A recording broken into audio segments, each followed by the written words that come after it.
Borda, Paub, good morning and welcome to the meeting of the Standards Committee. My name is Matt Georgiou. I'm the Head of Law and Governance and the Monitoring Officer for the Council. I'm going to preside for the first item on the agenda, which is the appointment of Chair. So are there any nominations for the appointment of Chair? Councillor Louise. I'd like to nominate Clive Waltondale, please. Is there a seconder? Second, Maggie. Are there any other nominations? No. Then are we do that as a Can you start the vote, please, Berwin?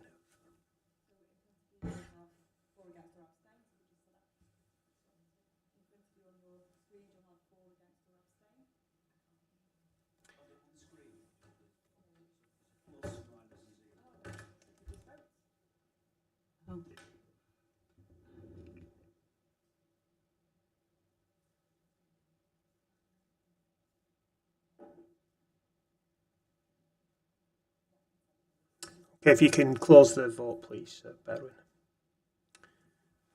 Okay, that's carried. I will invite up Clive to chair the remainder of the meeting.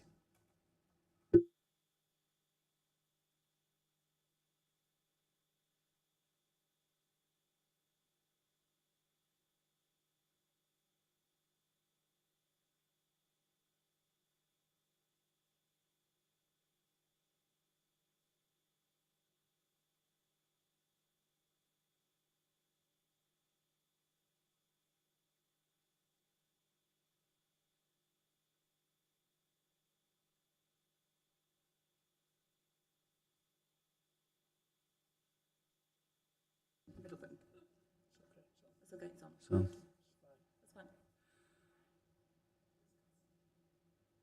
Yeah. Well, diolch yn fawr iawn pawb. Thank you very much, everybody. And once again, it's an honour for me to be chair of this meeting. Thank you very much. So our next item is to, sorry, forgive me, I'm just acknowledging the your confidence and kindness in re-electing me chair, and I'll do my best to carry on the good work of this committee, supported by an excellent and committed bunch of independent and elected members. Thank you. Equally important is the election of our vice chair, please. So, are there any nominations for the position of vice chair of the Standards Committee for Conwy Council? Jill, please. Thank you. I nominate Brenda Bignold. Thank you. Do we have a seconder for Brenda? Maggie, thank you.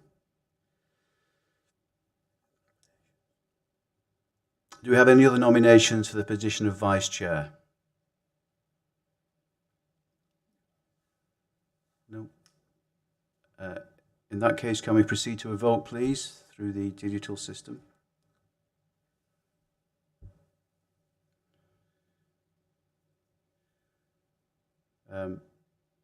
I know the system here is new to us and it's still unfamiliar to all of us. So at any stage, if you're not quite sure, don't hesitate. It's yellow.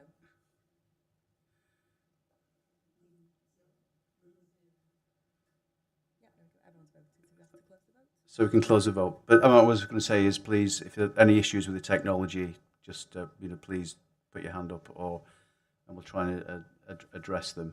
But so far, so good. So thank you. So I think have we got the result of the vote then? Yeah. Right. There we are. Yes. Yeah, it is. So yeah, the vote is carried, and so I am delighted once again that Brenda will support me on the committee as vice chair. Well done.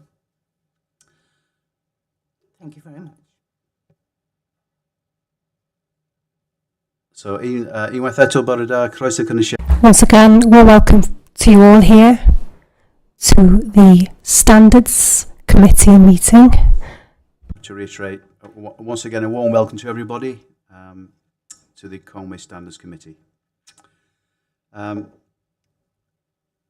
those listening online or in the room as observers or other parties, thank you for your interest in our work. It's good to see you.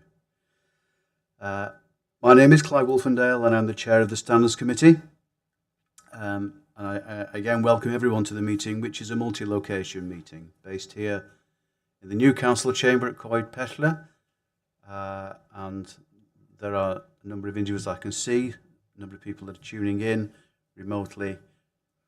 The meeting will be live streamed and recorded and will be available for viewing after the meeting. Should the live stream fail, the meeting will continue and a recording will be made available through the council's website following the conclusion of the meeting. Can I remind members that translation facilities are available? If you want to make use of the facility, please select the English language option on the microphone delegate unit. If you're in the council chamber, and for those attending remotely, by clicking on the audio settings tab and selecting English. Are we all comfortable with how that works now after our little test beforehand? Again, if during the meeting that you're not quite sure, don't hesitate to ask. For those wishing to speak, please press your microphone push to speak button, I'll try and remember, which is located at the bottom of the microphone console. Similarly, for those attending remotely, press the push to speak tab. Your names will appear in a queue and I will take speakers in turn and as I consider appropriate. Do not use the yellow hand function. This should only be used if you want to come in with a point of order. As we get used to the new conferencing system, it's worth noting that if your microphone is red, you are an active speaker, but should wait until I invite you to speak. Those in the queue may appear green at first, but will change to red as you move up the queue. For those attending remotely, please note that those in the chamber will be enabled to use the chat facility. Remote attendees, if you do need to leave the meeting temporarily, please put a message in the chat function so the Democratic Services Officer is aware and then let us know when you return. I expect everyone present and participating in the meeting to conduct themselves appropriately and be respectful to each other. And that applies to members, officers, members of the press or public attending. That is the preamble, the new one, reflecting the new system we've got available. Thank you. So we've got a new chair and a new vice chair, and we're good to go. So next, any apologies for absence today, please, Sally? No apologies, Chair. Good, thank you for everyone for a teeth lounge full house. Any declarations of interest, please? Item 4. Members are reminded that they must declare the existence and nature of their declared personal interests. So, right, so we've got 3 listed here, so Sally's going to advise me how I deal with this. So Jill, just click Jill then. Is it not right? Right, okay. So Jill's had a hand up, so we'll do it. It's all gone down. Right, okay. So Jill, it's Jill and then Maggie and then me, I think. Jill first. Thank you, Chair. Okay. I have a personal interest in item 10.1 as I'm the subject of that report, but I will take the opportunity actually to leave the room at that point. Thank you. Yeah, noted. Is it Maggie next? Thank you. Committee know that I've recently been appointed as an independent member of Denbighshire Standards Committee and also as chair. Congratulations. We'll take Councillor Chris Hughes next, please. Diolch, Cadeirydd. I'm declaring a personal interest in item 8, which is a dispensation for myself.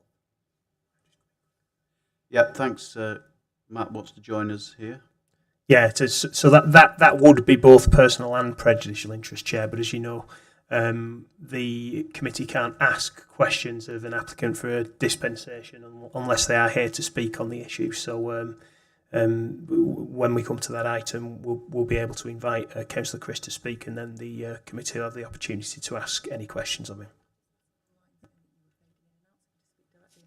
Right.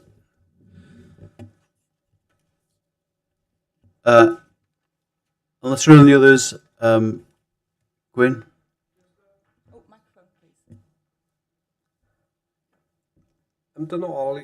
Going back to number 3, I'd like an explanation on number 3. You know, when you get online and you've been present, but if you say that you won't be present, does that member have to send apologies too?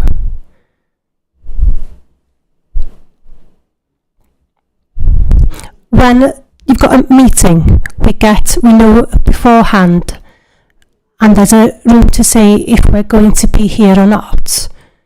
But if we say that we're not going to be present, do we have to also say before the committee, do we have to send apologies as well? Yes. So it's not missed. Because if you just click no on the invite, you might be missed. So yes. Yeah. Jill, Sally.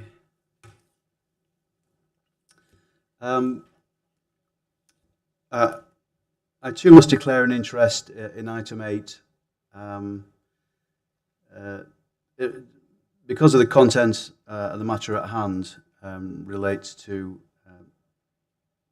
Colwyn Bay Together, it's an area in which I have other interests relating to community activities, and there's one technical financial relationship between Colwyn Bay Together and the charity for which I still chair, which I think ought to preclude me from participating in that discussion. I hope Councillor Hughes understands what I'm saying and the reason for that. Thank you. Brenda, the Vice Chair, has kindly agreed to manage the discussion around that dispensation at item 8. So, are there any other declarations of interest? Okay, item 5, urgent matters, please. Not aware of any, thank you. Minutes of the previous meeting then, please. We all got sight of those?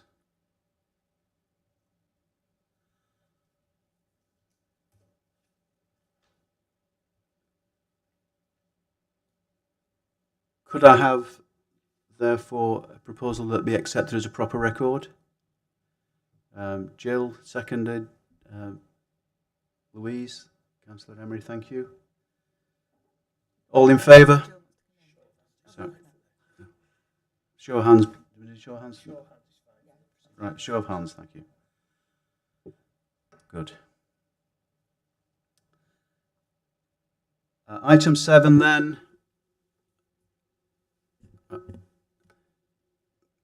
Can I just check? We had a little problem with the microphone earlier on. I hope everybody externally can hear me now. I'm trying to keep focused on the microphone. If you do have any issues, just please register it and Sally will prompt me. I think we're okay. So moving on then to item 7, which is the Standards Committee Forward Work Programme. So, Matt, please. I mean, I think that includes everything for the year for the committee's forward work programme as far as I consider, Chair. Just one thing that I would mention in respect of training, we do tend to have a training session prior to the meeting starting for members of the Standards Committee. The primary purpose of the training when the programme was agreed a couple of years ago now, Chair, was to cover all the constituent parts of the Code of Conduct, which we've now actually done. However, I will consider on a meeting-by-meeting basis whether there are any useful topics that we can hold a training session on. And in fact, I'm planning to cover the adjudication panel for Wales sanctions guidance at the next training session prior to the next meeting, Chair, so we can keep that under review.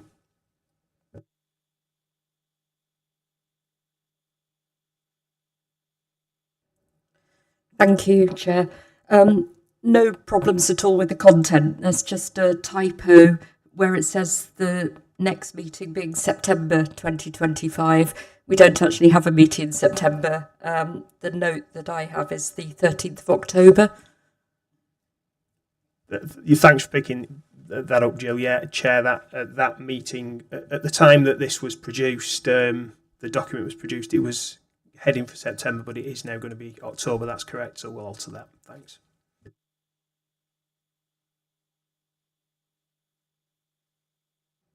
Please can we have a proposer and seconder to approve the forward work programme? Again, I think we can do this by a show of hands.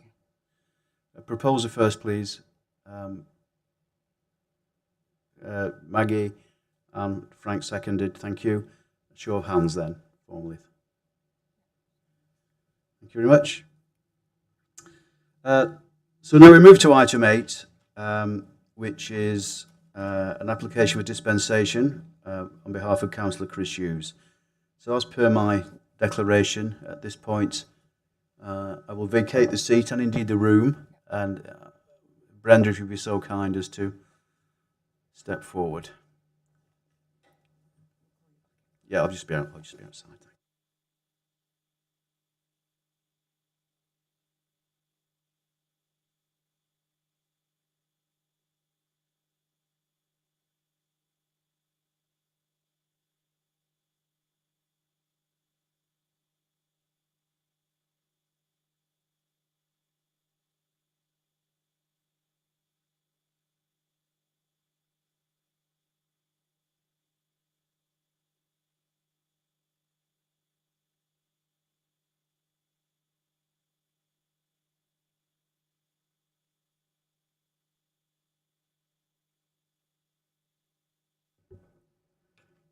Not quite sure how this is going to work.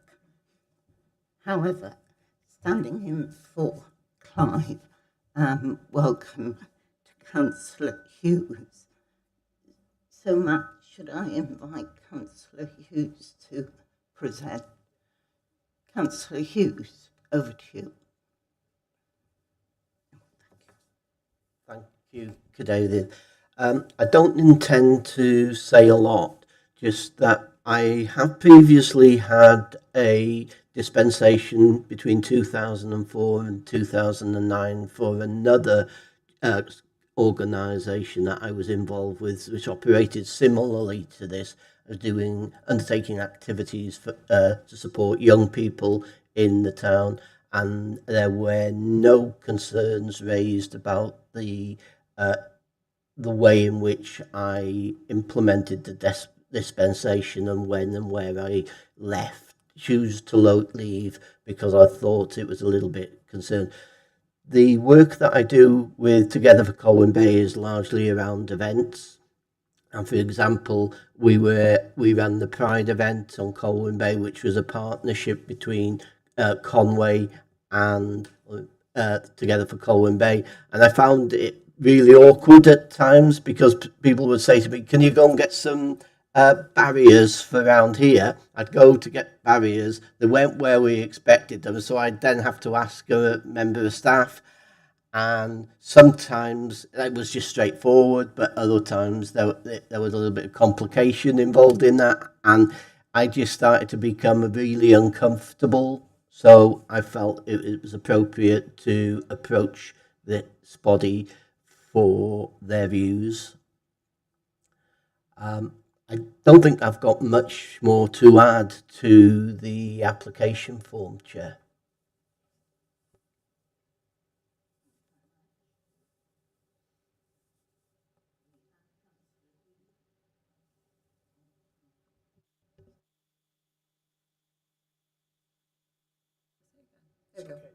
Okay.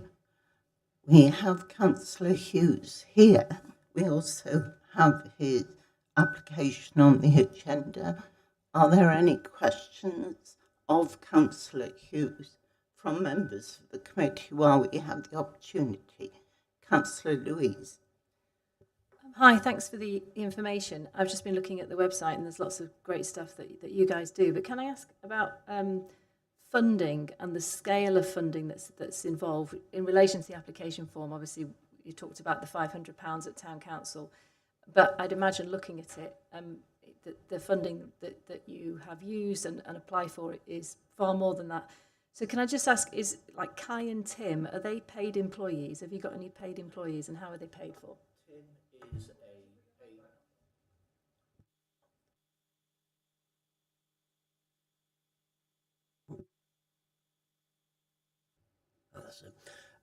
Tim Taylor is a paid employee, and we have a Rhiann Wood who is a paid employee. All other all directors are volunteers. So who's your main funder then for that? We are funded by the National Lottery. There was a BCT, which is a Building Community Trust, was set up by the National Lottery to fund the 13 most deprived communities in Wales as per the Welsh Index of Deprivation, and Colwyn Bay was one of those. So we were allocated an amount of core funding which sits with BCT, and the organisation can draw that down at any time, but it must be drawn down in agreement with the driving change plan. So every 2 years, the residents of Colwyn Bay can come together, and it's open to every resident of the Glyn ward, which is my electoral division, which is the area to which the funding was allocated. But with agreement, we spend it in Colwyn Bay on the basis that almost anywhere in the town centre of Colwyn Bay will benefit the residents of the Glyn ward. So yeah, the money is held in trust by BCT, and once the residents have decided on the driving change plan, then we can draw down money to deliver on that plan.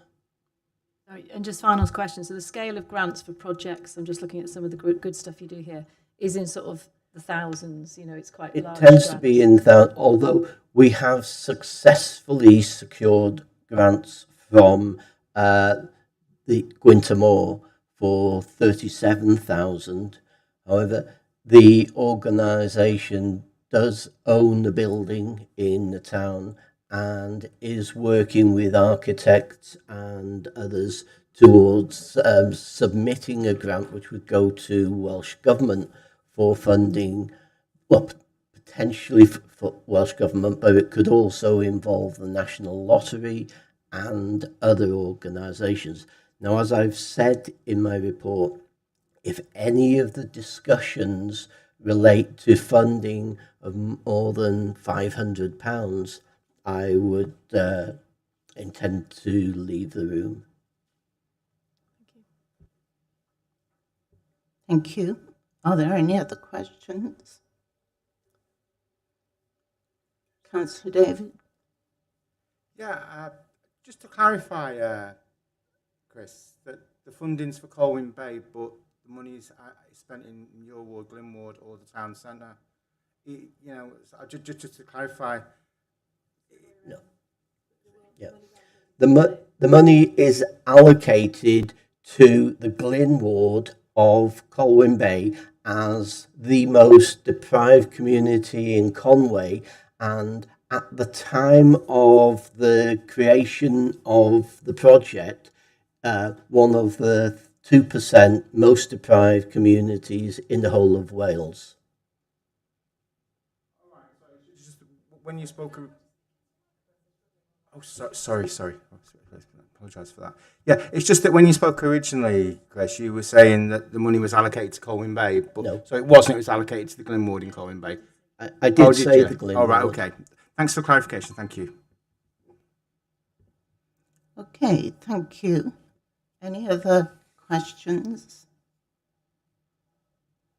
Okay, now it seems from my instructions that the members of the committee will stay, but we need to invite other people to leave. Matt, is that correct? Yeah, that's correct. It'd be an opportunity for the committee to deliberate and ask any matters of process, procedure or law around dispensations, which I can then hopefully help the committee with before reaching a decision. We'll then, once that's happened, we'll then open the meeting back up and I can announce the decision of the committee on your behalf, Chair, if you wish. Can I just for those online, just to explain what will happen, you will be put into a waiting room while the deliberation takes place. You won't automatically come back into the meeting. However, when you are able to come back in, the join button will be live or let you click it, so you'll have to keep an eye out for that. Okay, thank you. Okay, so can I invite those who are not members of the committee to leave the room, please?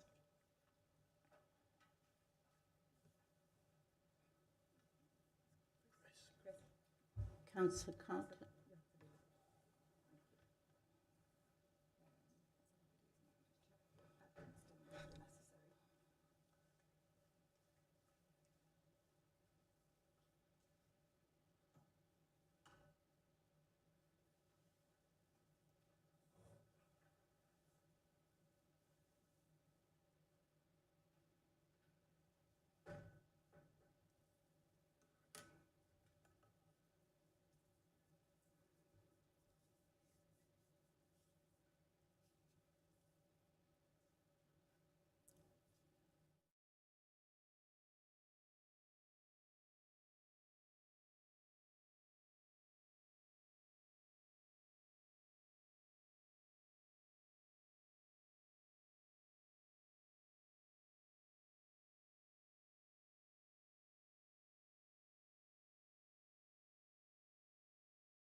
officers and or the council to speak and or answer questions at council committee and meetings to remain in the room during any debate unless the matter under debate relates to financial issues or funding above the amount of £500, in which case Councillor Chris will be able to initially speak and answer any questions, but then will need to leave the room before the matter is debated and voted upon. So those are the terms of the dispensations that have been granted, and they've been granted under the relevant regulations under ground D, which is the nature of the members' interest is such that their participation in the business to which it relates will not damage public confidence in the conduct of the authority's business, that the participation of the member in the business to which it relates is justified by their particular or expertise, and then also their ground H, and that relates specifically to the situation where there is a voluntary organisation where the member is on the board, but otherwise than as a representative of the authority and has no other interest in the business. But that specifically does not extend to participation in any vote in respect to that business. And Chair, of course, the dispensations that have been granted are in accordance with those matters. Thank you, Matt. Thank you, Councillor Hughes. Thank you for your attendance and for the information. And can I thank the committee for its consideration of the application? Thank you very much, Chair.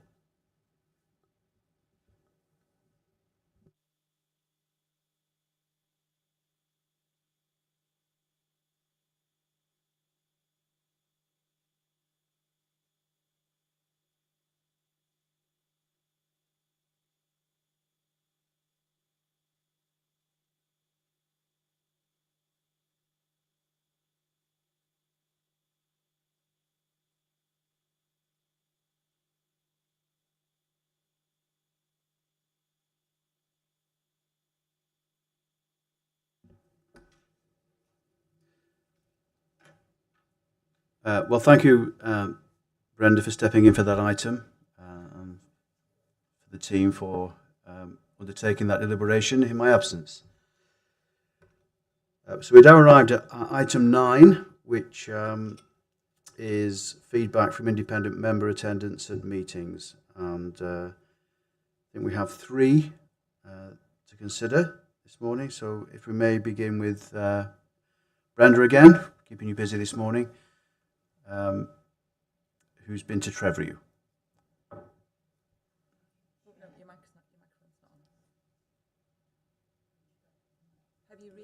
need to re-log in after you've moved. I'll tell you what.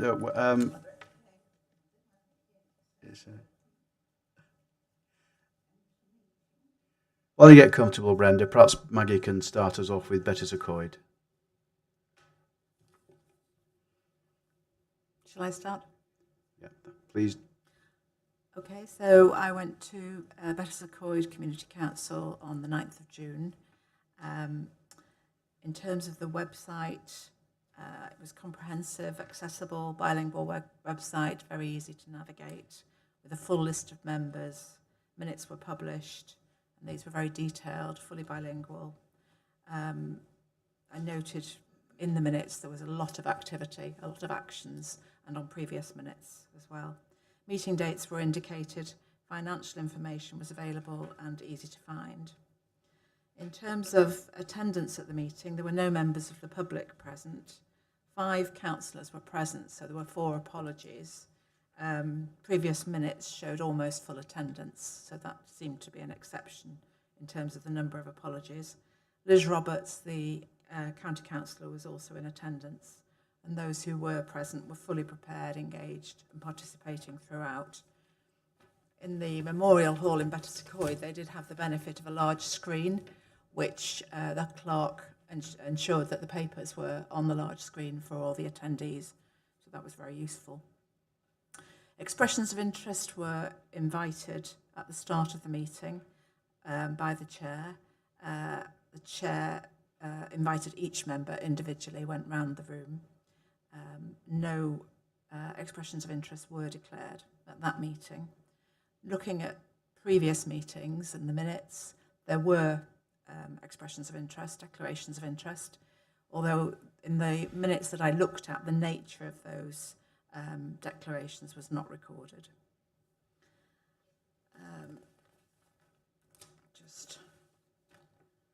Finally, there were no issues of conduct or governance during the meeting. The chair managed the meeting effectively and respectfully, and the behaviour of all was respectful and appropriate throughout. The clerk offered a lot of advice to the meeting regarding things like the need to go to tender for 3 quotes where works were being discussed that would be in excess of £5,000, for example. And just in terms of general observations, the clerk was extremely knowledgeable in relation to the content, context and process of the business of the council, and this appeared to be particularly beneficial in relation to the high level of ongoing activity observed. Training undertaken by members was an agenda item, and an ongoing record of training was put on the large screen by member, so that was beneficial to see an ongoing log. And the chair and the clerk had recently undertaken training on the Wellbeing of Future Generations Act, and the chair fed back to the meeting as to how that would impact the work of the council going forward.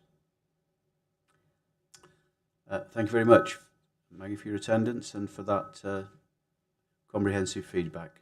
And yep, it's good to see that excellent work's been carried out in Bettisaccoid. Thank you. So, if Brenda's now ready to go, So, we'll just move a couple of miles down the valley to Treview. yes, I visited Treview on the 8th of... I visited Treview on the 8th of April. There were 5 councillors in attendance, one remotely, the other face-to-face. The strong areas, the website was clear, easy to access. Everything that I was expecting to see was there. Register of interest, plans, and agendas and minutes. I was particularly impressed that although the meeting was conducted in English, the agendas and minutes were published bilingually. I haven't seen that in the other councils where the language has been English. There was good attendance and good chairing, good control of the meeting, a very experienced chair, and good engagement with all the people who were there. And that included one member of the public who was there observing with a view to joining the council. The council was carrying 3 vacancies, so that seemed like an example of good practice, somebody observing to find out what would be involved before joining, as a strong community focus. Some areas for possible improvement. There was one declaration, it was by the chair. There seemed to be some confusion about the differences between personal and prejudicial interest, and also about behaviour once the declaration was made. In this instance, the chair did not leave the meeting and did not leave the chair, although checking the minutes, she had in fact left the meeting when the same item had been previously discussed. Clearly, there was some discussion about that in feedback. The other area was there was a second member of the public who was disruptive, arrived late, interrupted the discussion, insisted on an immediate update of his item of interest, and was expecting the council to have responsibility for areas that were well without their control. He was obviously well known to everyone on the council but my own feeling was that the chair should have been a bit firmer in managing him, because he definitely disrupted the process of the meeting. And then the third area for improvement relevant to this morning's meeting was their IT problems. Because of the nature of the Treview patch, half of it is at the mountain, half of it is in the valley. They don't meet in person during the winter. So this April meeting was when they were moving from online to face-to-face. That was one change. And the other change was they had been using Skype and they were having to move on to Teams. So as a result of those problems, there were a few delays, but more importantly, the remote attendee wasn't able to engage fully. Hopefully that's been sorted by now. Overall, though, strong commitment to their community. Thank you. Thank you, Brenda, for attending the meeting. And to all the colleagues who continue to make these visits. And so, last but not least this morning, we'll cross the bridge to Glywysbach. And Glyn, os gwelwch yn dda. Thank you. On the 13th of June, I went to Glywysbach, and first of all, can everybody hear? Yes. Can I first of all thank the chair for helping the apprentice in Glywysbach, and also thank you, Matt and Sally, for the information on the web, online, so that I know what to look for and what to do and how to do the work. Thank you very much for that. One small point, please. The meeting was on the 8th of April. The meeting was on the 8th of April. Oh, sorry. Sorry, Cadeirydd. Sorry, Chair, for that. Overall, things were relatively good in the meeting in Glywysbach. There were things that needed to be changed. For example, there wasn't a declaration on the website. They didn't say who was the chair or the vice chair. That needs to be updated. And also there wasn't an agenda of the different committees online, but on the evening we got the agenda. Unfortunately, online, the system was that they met on the first Monday of the month every time, but they didn't follow that. Nobody from the public was there. There was a matter on the agenda with declarations of interest, but maybe it was a bit vague. But somebody did declare an interest, and that person didn't leave the room. And to be fair, on that point, that person didn't have to leave the room. As far as I could see, there wasn't a matter that a member had an advantage or be prejudicial.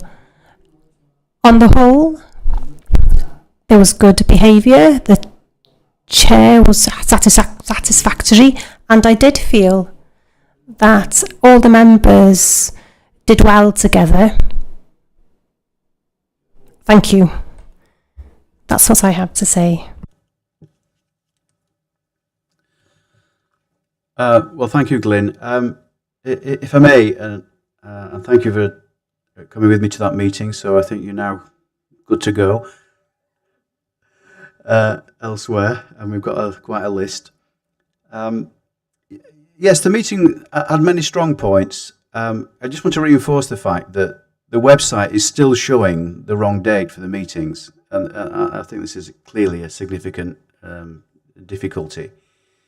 The meeting is actually held on Tuesday. The website says Monday, and there's little else of any relevant information on there as well. They have undertaken to do something about that. Also, the meeting was conducted sort of bilingually. I think the attempt was principally in Welsh, but it wasn't completely successful, and there were no technical aids available. So I think that also needs some attention if it has the proper aim of being a fully bilingual and participative event. But it was good attendance, no members of the public. Local people are clearly engaged in what they're doing and committed to the village, fine village of Eglwysbach, as you would expect. So once again, thank you, Glyn, for coming with me, and we'll see how they'll keep an eye on what happens, particularly with the website. Thanks to all my colleagues who participated. I believe this is one of the most important responsibilities of the independent member team. And as you've seen, we've been active in that regard, and I'll be suggesting some more venues for later in the summer and throughout the year, perhaps some repeat visits as well. So thank you. Are there any questions on this item? I think we have Brenda, please. It's not a question on what's been reported back. It's the issue of how we're working through the councils. On this occasion, Llanddwlas was on the list, and I nearly made contact with the clerk when, fortunately, Jill picked it up and told me that she'd been the previous few months before. It could have been a bit embarrassing, not to say a waste of my time, because Jill will have done an entirely competent, if not good, job. So I think I've asked before, but with that experience, would it be helpful to have a list of the councils that we have visited recently so that we're sure that we're avoiding any duplication? Thank you. Yeah, Chair, we should have a list, and in fact dates against which all the town and community councils have been visited. So I will have a chat with Sally outside of this meeting about getting something together. So that will also help in terms of forward planning for those visits. Thanks both. I just also make the point that sometimes repeat visits, often quite short period apart, are, in my view, sometimes important and necessary if particular issues arise. I'm not certain there was in the case you've cited, but this is not, given the resources we've got and the time available. There is a rotation element to this upon the requirement, but there's also a risk-based decision to be made as well in terms of those councils which seem to be proceeding a little bit more comfortably than others. I entirely understand that. And with an indication of a current problem, I would have followed up. On the other hand, no one in the midst of time appears to have gone to Trevoux, and they were extremely welcoming and pleased that someone was acknowledging their existence. So there's a balance, isn't there? There is. Can't possibly cover everything. Thank you, Brenda. Any other questions on the visits? No. Thank you. Item 10 then is the appointment of an independent member to the committee. So, as per previous, a member will leave us at this point. And Matt, if you kindly talk us through the procedure here. Yeah, essentially, Chair, this is just about consulting with the committee. The way that Jill's first term comes to an end on the 21st of October, and under the relevant legislation and regulations, she's eligible to be reappointed for a further, to be reappointed, should I say, for a further term, and she's indicated that she's willing to serve a second term as a member of the committee. It's the council that makes those appointments, so I'm proposing to take a report to the next council meeting, and that's because the council need to make that appointment prior to the expiry of Jill's first term, and so that will need to be made at the July meeting of the council, so that the reappointment is in place before the end of that term. In the past, I've consulted with Standards Committee members before requesting council to make a reappointment, so that I can put that within the consultation section of the report to show that the Standards Committee is supportive. And so that's the purpose of the report to the committee today, in order to confirm to council that committee members are supportive of Jill's reappointment to the committee.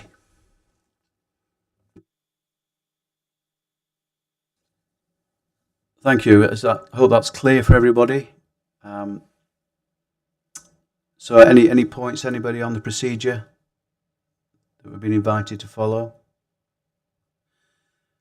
Accordingly then, can I ask for a proposer and seconder that Jill Murgatroyd be reappointed to the Standards Committee for a second term?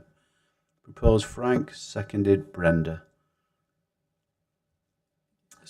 So we'll do an electronic vote for this, please. So thank you, the vote is started, so you've got the hang of it now.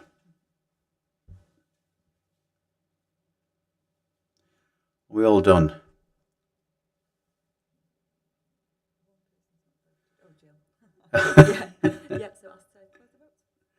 And close the vote, please. All right. So, with the understandable abstention, the vote is passed clearly. Thank you very much indeed. Thank you.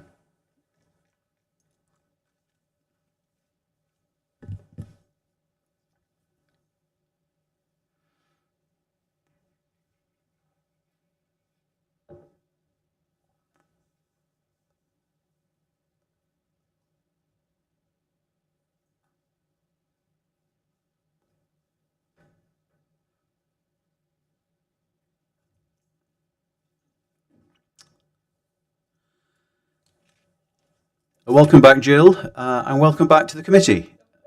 Delighted to say that the vote has been in favour of your continued presence, and I'm personally very pleased with that as well. You've proven to be a diligent and highly participative member of the group, and we'll continue to have your services, so thank you.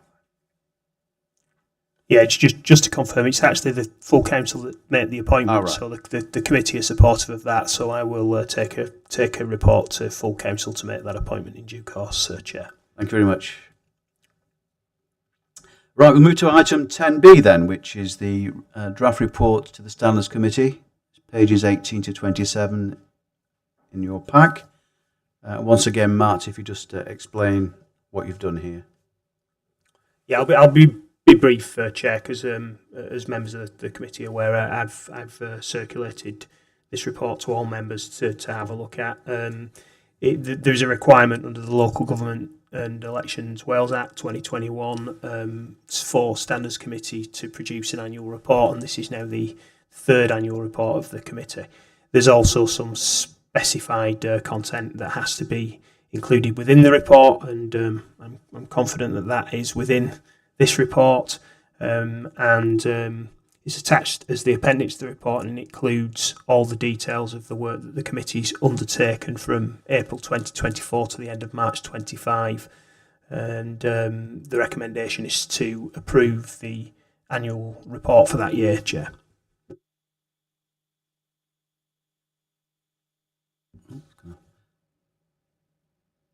Any comments or questions, please, about the report?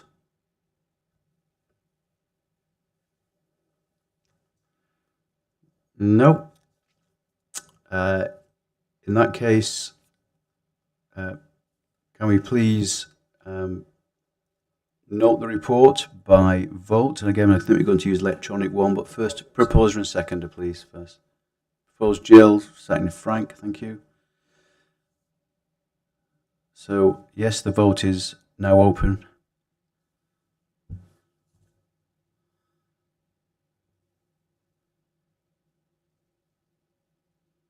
We all voted? Not yet. Can you close the vote, please? Open the vote, close it. Oh, there we are. Well, it is there now, yeah. There we go. We're getting the hang of this, aren't we? We are. It's excellent, really. It's very good. There we are. So your report's passed with flying colours, Matt. Well done. Thank you. Thank you, Chair. Although it's the committee's report, of course, yeah.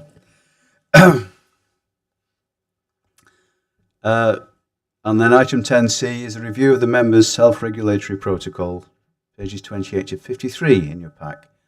Matt, please. Yeah, I'll say a little bit more about this, Chair. So just first of all, just a reminder of what local resolution processes are.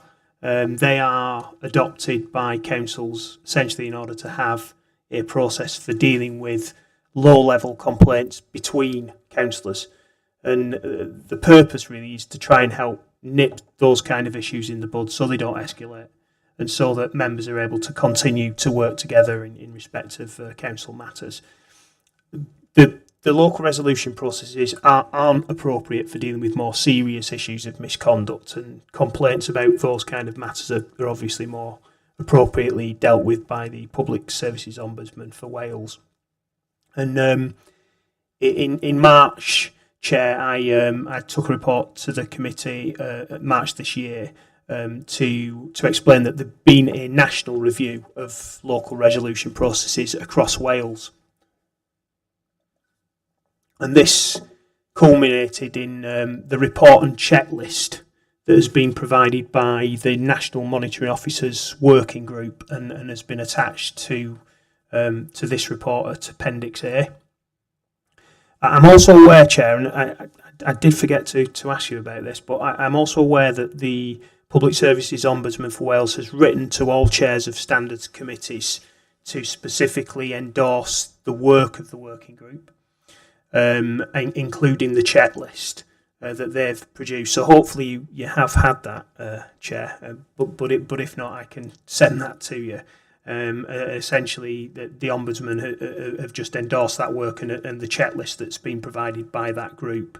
So the relevance of that is there can, of course, be a high level, therefore, of assurance that if the council's local resolution process is reviewed alongside that checklist, then it should, of course, accord with what the Public Services Ombudsman for Wales considers to be an appropriate local resolution process.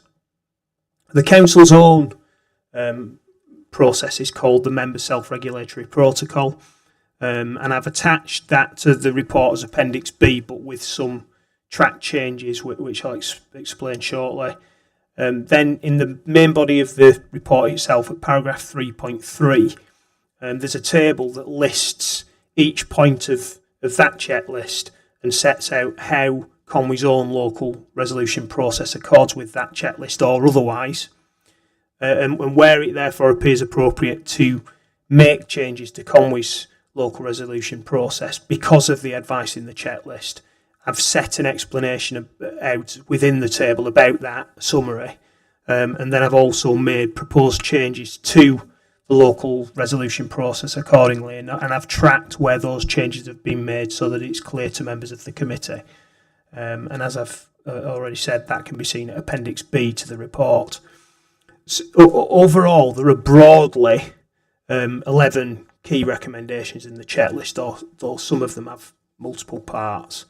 And the table at paragraph 3 comments on all of those recommendations, but I'm just going to briefly speak about the ones that have led me to make amendments or proposed amendments to Conwy's local resolution process for consideration by the committee, and there are 6 in total.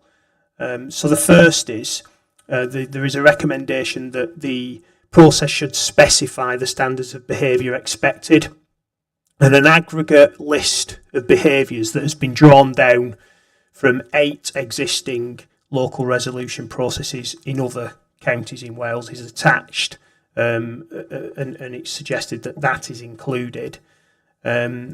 While Conway's protocol states that members will avoid things like personal confrontation in public forums and through the media, it doesn't contain a specific list of expected behaviours. So the list has been recommended by the working group, and that's been added to the revised version of the protocol at Appendix B. And that's shown in track changes specifically as new paragraph 2 at the bottom of page 43 through to page 44 of the agenda pack. The second proposed change is provision of examples of what might be perceived to be high-level complaints. There is a recommendation that they should be included in the local resolution process, and that it should also state that the monitoring officer will advise in all the circumstances, and the complainant will essentially choose what route to adopt. The current protocol doesn't say what amounts to a high-level complaint. A short list of examples have been included in the revised version of the protocol, again at Appendix B, and that's specifically at paragraph 1.13 at the top of page 43 of the agenda pack. The third matter is that there is advice from the working group that it is difficult for a monitoring officer to appear unbiased and to fulfil their statutory role in any proceedings if they make a complaint themselves. And so the complainant should be advised to refer a matter to the Ombudsman if warranted, rather than the monitoring officer performing the task themselves. And what's being referred to there in terms of the statutory role in proceedings is, should there be a complaint, should that be investigated by the Ombudsman and they decide that there is evidence of a breach of the Code of Conduct, two of the things they can do is they can either refer it to the adjudication panel for Wales to hold a tribunal, or they can refer it back to the Standards Committee to essentially hold a hearing and make a decision about the breach and whether to impose any sanction. And the monitoring office has a statutory role in both those processes. So, of course, if the monitoring officer is therefore a complainant, then it will put them in a position where they're unable to fulfil that role. So that's where that advice is coming from. That's not currently explicitly stated in Conway's protocol, although it is specifically included in the Public Services Ombudsman for Wales guidance. So a statement's been included in the revised version of the protocol at Appendix B, and that's at paragraph 7, page 46 of the agenda pack. The fourth alteration relates to a complainant and a member having to agree to use of the protocol. That's something in practice, Chair, that when I've been assisting members with any issues, it is something that I would advise anyway, because essentially it's a resolution process, and both parties have got to be engaged in it for it to work. But however, given that it's not explicitly stated, a statement has been included in the revised version, and that's at paragraph 1.14. Just a couple of final points. The fifth one is that use of the protocol can exclude a statutory right for a complainant to complain to the Ombudsman at any time that they choose to do so. That's a statutory right.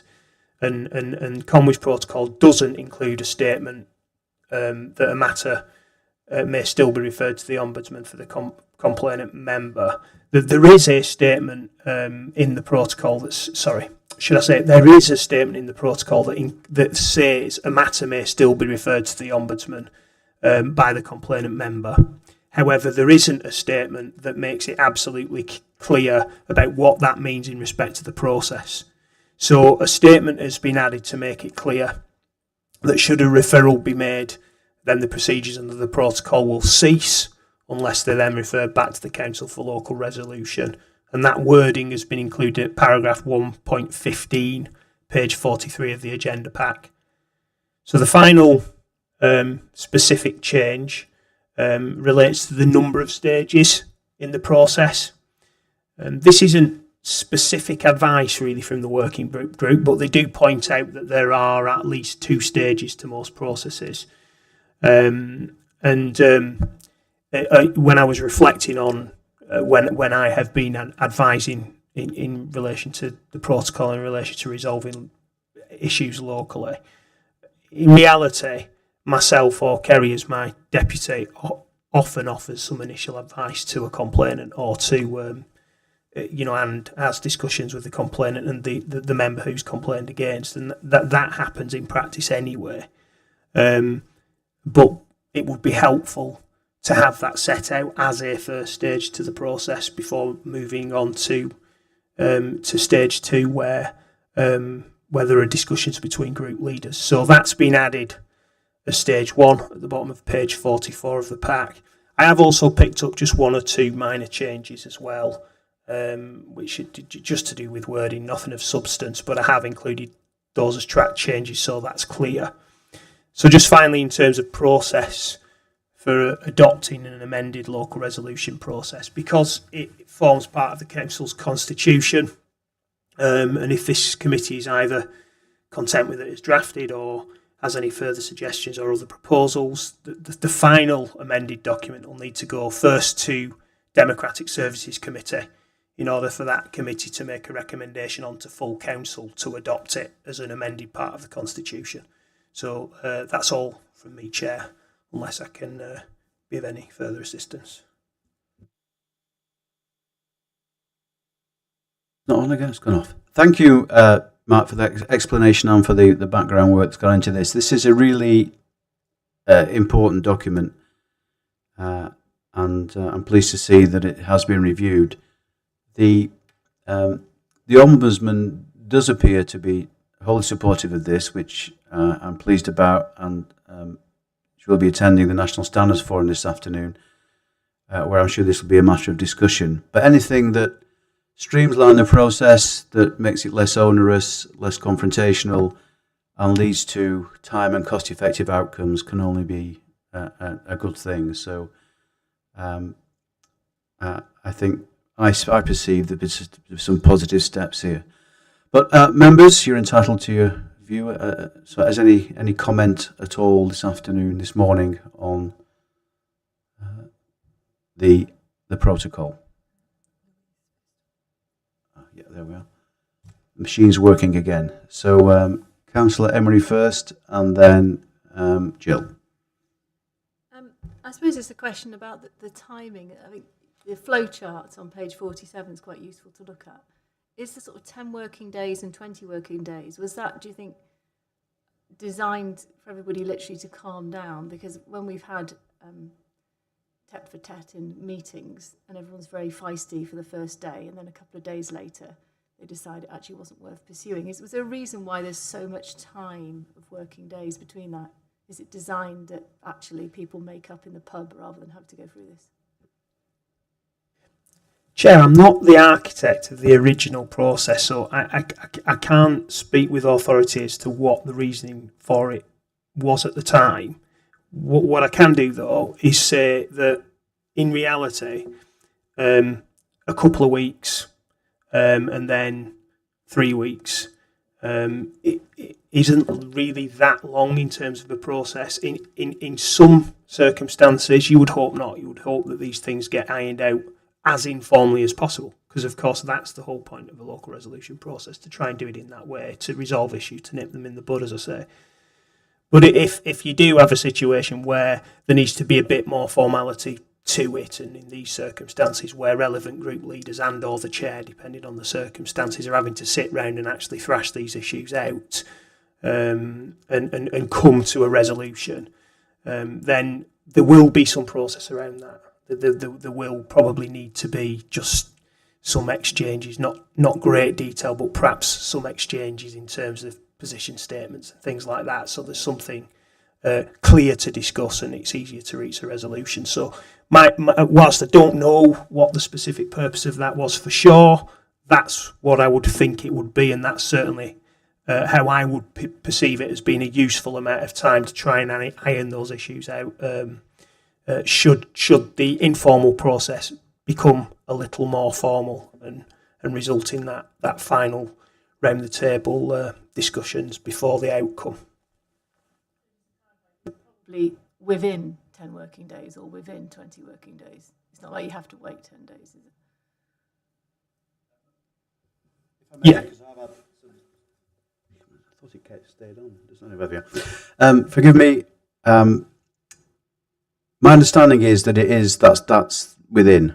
It is the mission here, and arguably sooner the better. Although I take your point about sometimes it's good to just take a pause for breath. And in terms of the pub, other dispute remedial locations are available. I think that because the pub can often make it worse, in my experience. Is that okay? Thank you, Count. It's a good point, because sooner the better. Jill, please. Thank you, Chair. I think the proposed changes are entirely sensible, particularly adding the new 3.1, where the complaints being made in terms of stage 1 to the monitoring officer or deputy monitoring officer. I think that reflects the reality of it, and hopefully things can then be nipped in the bud, hopefully at that stage. My question specifically is, should this ultimately get approved, what's the intention in terms of rolling out the communication of this revised protocol to ensure that all elected members do fully understand what would be available to them? Thank you. I mean, it will have to be approved by council, so all councillors will be cited on it. But I will also give some consideration and discuss with Head of Democratic Services whether we should also just give a briefing about it. Although I think it has to be said, it's relatively clear in the document itself. Hopefully, when we do give training on code of conduct and those kind of issues to the wider membership, local resolution process is something that we discuss. So we could also bring it into any update training on the code as well.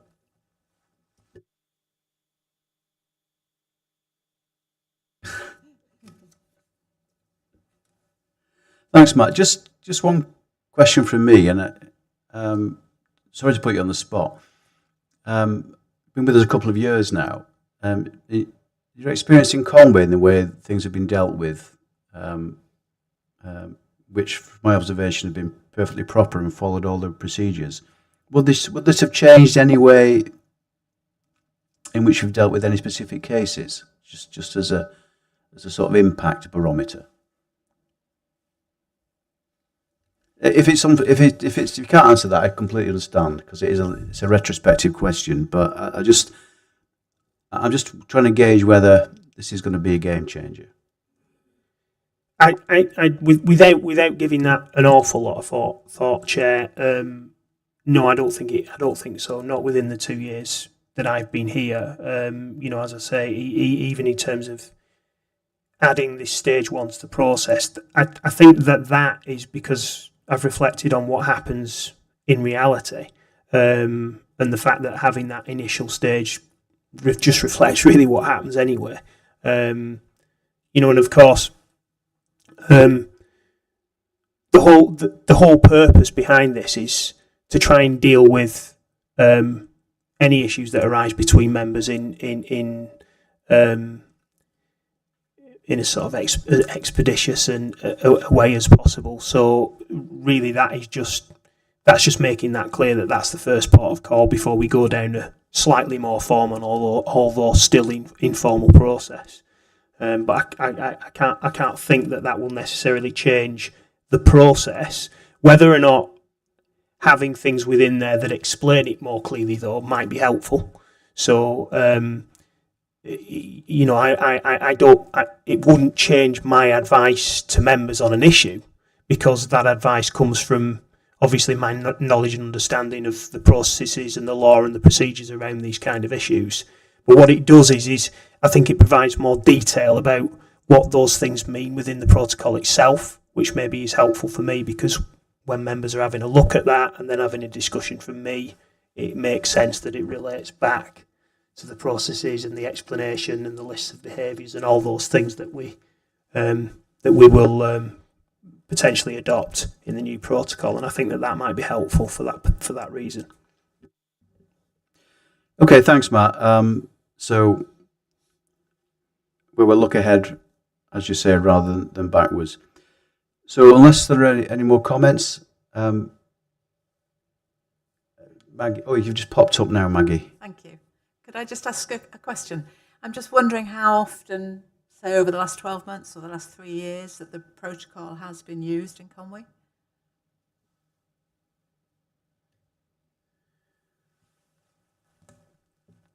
Since I've been here, I've discussed and advised on the more formal aspects on occasion, but we have always dealt with things just in discussions between me advising the relevant members, involving group leaders where needed. I couldn't speak to the number of times that I've been contacted about these issues, Maggie, not without doing some looking back at emails and meetings and things like that. Okay, so the whole point is that it's relatively informal. Yeah, that's exactly the point, and of course it's about trying to deal with fairly low level matters that lean themselves to essentially a mediation process, a local mediation process, so that relationships are good amongst members within the council. Thank you. Thank you. Are there any? Yeah, you're not on my screen, David. I don't know. I'm just as a. There we are. Oh, cheers, thank you. Okay. It's just a clarification. When we're talking about the chair, are we talking about the chair of the council? Yes, we are. Yeah. Oh, okay, thank you. Thanks, David. So if everybody's happy, then we can move to a vote.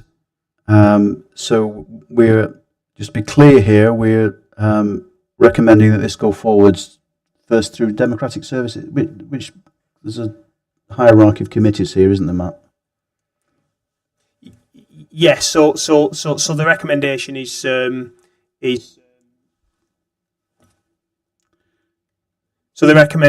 for members to approve the proposed changes which are tracked at Appendix B, and then in terms of the process, I will take a report to Democratic Services Committee in the first instance, which will set out that we've had this discussion about the protocol here at the committee, and that the committee support the changes, and there will be a recommendation to Democratic Services Committee to then recommend those on to council, because essentially this process forms part of the council's constitution. So the process for altering the council's constitution where it relates to council functions is that Democratic Services Committee hear a report on that first, and then it goes to council for final approval.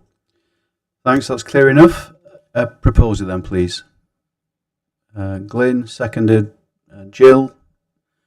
Can we open a vote on this? There we go. That should be in front of you. Everybody voted? And close the vote, please. Thank you very much indeed. So that's approved, Matt. Thank you. We're getting the hang of this now, Sally. We're rolling here. Item 10D is then relation to 54 to 59 in the bundle, and it's the list of cases from Ombudsman's findings. I'm sure you've all had the opportunity of reading these. There are a couple of cases close to home.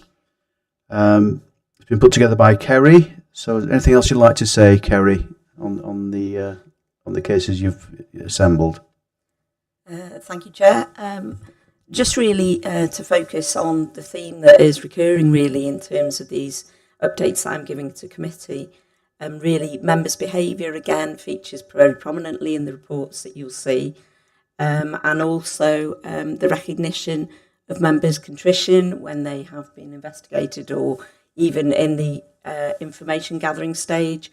The Ombudsman is recognising if the members have had training or if they've not had training. That seems to be a mitigating factor in decisions whether to go forward or not.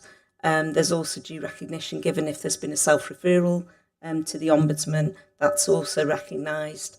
One of the cases is particularly interesting because the member had already been under investigation and had subsequently been disqualified, and the Ombudsman decided that it wouldn't have been in the public interest to continue to investigate because the sanction wouldn't have been any different. First time we have, and I think this is worthy of mention for the committee to consider what they feel would be appropriate and whether this would be something for more wider dissemination, is the report that appears at paragraph 3.11 of the report on page 58 of the committee's papers. And that was relating to consideration of the group leader's duty to promote high standards of conduct. And this is the first time this has been cited in the findings section. And this matter concerns specifically an allegation that a member who was also a group leader had, it seems, not dealt with an allegation made against another member of the same group. So there was an allegation made to the Ombudsman, failure to promote the duty of high standards of conduct amongst members of their group. So I thought really that was worthy of looking back at the duty and the specific duties that were engaged around that point, really. So the Ombudsman was looking at the code of conduct about whether this particular action, whether those actions were reasonable, because that's the test under the duty, is whether they had take reasonable steps to ensure that the group members were adhering to the code. So in this particular instance, there was a councillor had made a statement in front of others, and the group leader was reported for failing to deal with that issue. So I thought that was quite an interesting one because it related to the new duty that we've been looking at with the group leaders lately. And it was a very good example, really, of how it might be brought into play and how it could bring them in front of the Ombudsman. There aren't really that many details on it in the report, but I think it's certainly a case that's worthy of mention for how this could come into the Ombudsman's remit, the group leader's duty and the interaction between the two of them. So I thought that was really quite interesting because it brought into sharp relief how in practice group leaders are being brought to account. So unless I can assist any further, that was the most pertinent point I thought relating to the cases that have been before there recently. Yes, the group leader one is certainly interesting as a concept, and we recently conducted our group leaders session here satisfactorily, I believe. So that's certainly one to note. Are there any other points anyone wants to raise or questions about the Ombudsman's findings document? It's compiled by Kerry. Mark, please. Yeah, I think, Chair, what we're trying to achieve as well with these reports, as well as updating members of the committee, is to see where there are any themes that might mean the committee might want to take some kind of action in respect to those matters, even if that is just awareness amongst the wider membership, for example. And perhaps the group leader case is one that's worth Kerry as my deputy bringing to the attention of group leaders by email if the standards committee wanted to ask her to do that, and together with with a note to say that we will of course as monitoring officer and deputy monitoring officer keep an eye on these cases so far as there are any developments in terms of the group leader duty, so that we can advise further as and when. So that could be something that the committee considers they want to ask Kerry to do arising from that case. Thank you, Matt. Any other views on that specific first before we move on? So this is I just want to pick up the point that Matt raised about are we comfortable in supporting the suggestion that we ask Kerry to bring forward anything specific? Yep. It's not a vote particularly on that, but I'm getting nods of approval to that. So yes, please, I think is the response. Diolch. And now other points, and Jill first. Thank you, Chair. And thank you, Matt. Thank you, Kerry, for pulling the report together. Once again, it's interesting to note that equality and respect, though, still seems to be the main theme. And I just wondered, given the good work that you and Matt have been doing, I wondered if there's anything else that you think we could do to help members within Conwy in that regard. Yeah, I think it's perhaps worthy of going beyond this committee in terms of the information that's in the findings reports. I think might be helpfully disseminated amongst the wider membership. I mean, obviously there's the regular training that's carried out with members, but maybe when from time to time, if the committee feels that it would be of assistance to members, that information from the report could be more widely disseminated. Please, Matt. Yeah, I think with it's always the case, as long as I can remember, that the majority of complaints across Wales come under that particular part of the code. But you do, Jill, though, Chair, does raise an important point, though. I think particularly if equalities issues were a theme within the cases, and that's something that actually in the past, when I was working for another authority, there was a theme where you could see a number of concerning issues in terms of equalities. That we did a note about that for the wider membership to think about, and I think that if we see those kind of patterns or those kind of concerning patterns, then Kerry would be highlighting that as part of the report and making suggestions about how we might bring that to the attention of the wider membership, so that those kind of patterns are less likely then to occur within our council. But I think when it comes to essentially showing respect, that's what really these matters relate to in respect of these particular case reports, and it's always as long as I can remember, it's always the area that gives rise to the highest number of complaints. Thanks. Any other questions or points about the findings report? Yep, got Maggie, thank you. Just one question to Matt in terms of what you've just said. When you talk about the wider membership, does that include town and community councils? Yeah, so if we were to put out a communication to councillors, we'd do a message to all county councillors and then a message to all clerks to ask them to then bring the matters to the attention of their members. Thank you.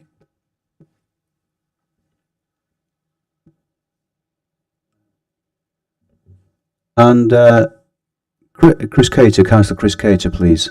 Yeah, thank you, Chair, for allowing me to speak. I'm not a member of the committee, but I was at the Welsh Local Government Association conference last week in Venue Cymru, and a lot was discussed about this respect item, really putting potential candidates off standing for local government. And so there is going to be in October a conference centred around diversity in democracy, because we do realise that there's not enough diversity and people are being put off by the fact that they feel that they're opening themselves to unfair abuse by being local councillors, and they are getting in situations in social media that really are quite toxic. And so there is going to be a conference about this. Whether it'll come up with any solutions, I don't know, but we all do recognise that there's a lot of work to be done if we're going to encourage proper representation from our communities and more motivation, really, to become local representatives of our communities. So just thought I'd report that back, Chair. Thanks. Thank you, Councillor Chris, and yeah, it's good to hear the wider context being acknowledged and embraced by you and the council here. So thank you for that. If there are no more contributions, then can we move to a vote on 10D, which is that we endorse the report presented by Kerry on the Ombudsman's findings. Proposer, please. Glyn, second Maggie.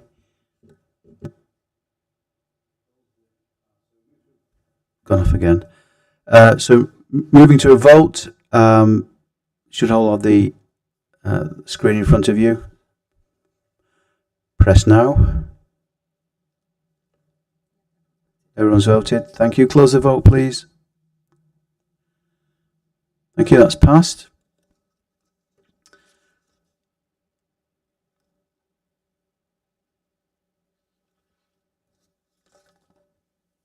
So I think we're now at item 11, which is the members' register of interests. Page 60, I think, in your pack. I think there's just one. Or is it? Are there any? Just one. Two, aren't there? There are two, yeah. So unless there are any questions, can we move to a vote, please, on noting the register of interest? Thank you. Jill, second. Frank, thank you. Show of hands for this one, we can do.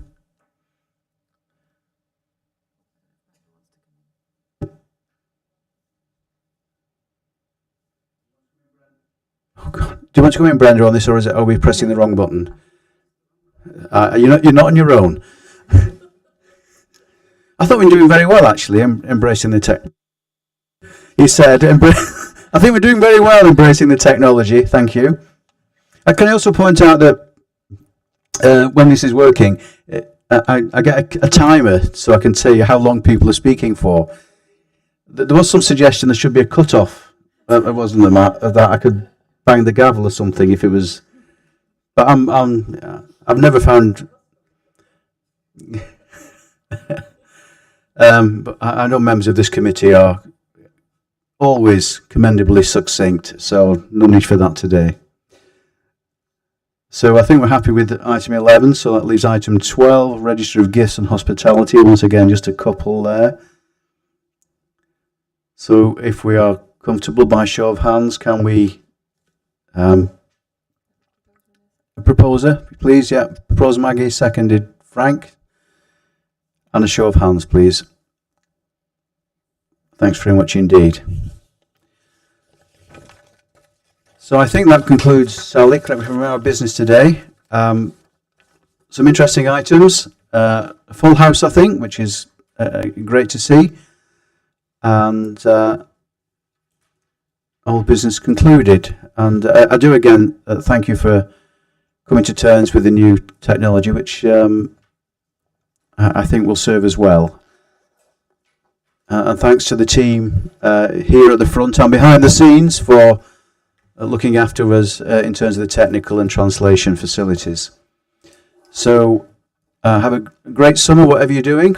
Perhaps visiting a few community councils. That's always an option. Some very lovely parts of our county. And we do meet again, I think, as we identified earlier, in October. So for me, I'll see at least one of you later at the National Standards Forum, and have a safe journey back. Thank you very much. Diolch yn fawr iawn. Thank you.